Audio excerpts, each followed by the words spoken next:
یہ کہتے ہیں کہ بہن نے کوشچن کیا کہ کیا رمضان میں پورا قرآن ناظرہ ختم کر لینا یہ کمال ہے، یا پھر ایک اور شخص ہے جو تفسیر کے ساتھ قرآن پاک پڑھتا ہے لیکن 15 سپاروں سے آگے نہیں بڑھ پاتا، یہ افضل ہے؟ میری بہن، آپ 15 سپاروں کی بات کر رہی ہیں، میں بالکل وثوق اور دلائل کے ساتھ ثابت کر سکتا ہوں کہ قرآن عظیم کے ایک رکوع کو اگر آپ ترجمہ اور تفسیر کے ساتھ پڑھ کر اچھی طرح سمجھیں، یہ آپ کے 50 قرآنوں پر بھاری ہے۔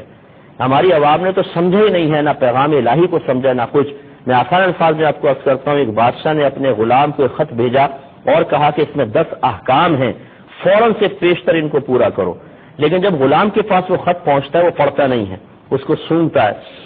کیا خوشبو ہے، کتنا پیارا لکھا ہوا ہے، کیا پیارا کاغذ ہے، کیا نفیس فرمان ہے۔ پھر اس کو لپیٹ کے ایک ریشم کے کپڑے میں رکھتا ہے، اس پہ عطر لگاتا ہے اور اوپر رکھ دیتا ہے، روزانہ اس کو اتارتا ہے، چومتا ہے، آنکھوں سے لگاتا ہے، سر پہ رکھتا ہے، احکام پڑھتا ہی نہیں ہے۔ پھر ایک مہینے بعد جب بادشاہ اس کو بلاتا ہے کہ ہاں جی احکام پر عمل کیا، تو کہتا ہے کہ بادشاہ سلامت، وہ تو نہیں کیا، لیکن میں نے آپ کے خط کی تعریف کی ہے، اس کو چوما ہے، آنکھوں سے لگایا ہے، سر پہ رکھا ہے، عطر لگایا ہے، اونچے مقام پہ رکھا ہے، روزانہ عقیدت کا اظہار کیا ہے، لائیے میرا انعام۔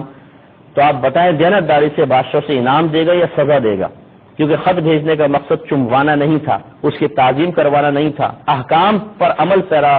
ہونا یہ مطلوب بادشاہ تھا۔ اسی طریقے سے قرآن ہے کہ اللہ نے قرآن اس لیے نازل نہیں کیا کہ آپ اس کو چومیں، آنکھوں سے لگائیں، سر پہ رکھیں، صرف عربی عبارت پڑھیں، بچے رخصت ہونے لگے تو اس کے سر پر رکھ کر اس کو رخصت کر دیں، اور باہم جھگڑے ہوں تو اس پہ حلف اٹھائے جائیں، بلکہ اللہ تعالیٰ نے قرآن پاک کو اس لیے نازل فرمایا تاکہ اس کو پڑھیں، اس کو سمجھیں، اس کی آیات کی روشنی میں اپنا محاسبہ کریں، اپنے عمل کو درست کریں، اس کے احکامات پر عمل کریں۔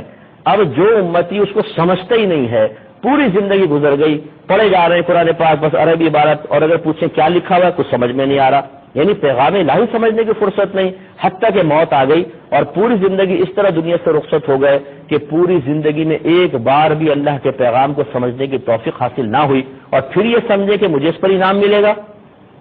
تو میں یہ نہیں کہہ رہا ہوں کہ جو عربی عبارت پڑھتا ہے اس کو ثواب نہیں ملے گا، لیکن قرآن حصول ثواب کے لیے نازل نہیں کیا گیا۔ قرآن اٹھا کے پڑھیں، قرآن کو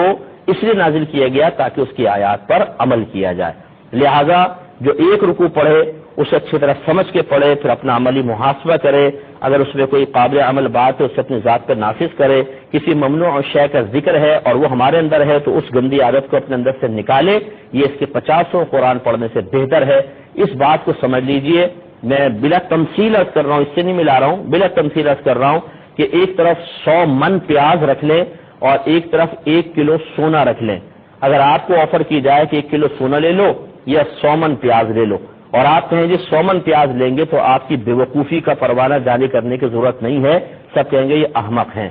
مقدار کے اعتبار سے کم ہے لیکن مالیت کے اعتبار سے زیادہ ہے، تو جو قرآن سوچ سمجھ کے پڑھے گا اس کا زیادہ ثواب ہے۔ ہماری بڑی بوڑھیاں بیٹھ جاتی ہیں، پڑھ رہی ہیں قرآن زبردست، رمضان میں جی کتنے قرآن ختم کیے، اس دفعہ بھی میں نے 10 قرآن ختم کر لیے۔ کیا فائدہ ہوا 10 قرآن ختم کرنے کا؟ صرف ثواب؟ اس لیے تو قرآن نازل نہیں کیا گیا تھا، قرآن تو سمجھنے کے لیے نازل کیا گیا تھا، قرآن عمل پیرا ہونے کے لیے نازل کیا گیا تھا، اور وہ مقصد آپ نے پورا نہیں کیا۔ اب جا کے پھر اللہ تعالیٰ کو جواب دیجیے گا کہ کیا آپ نے کیا اور کیا نہیں کیا۔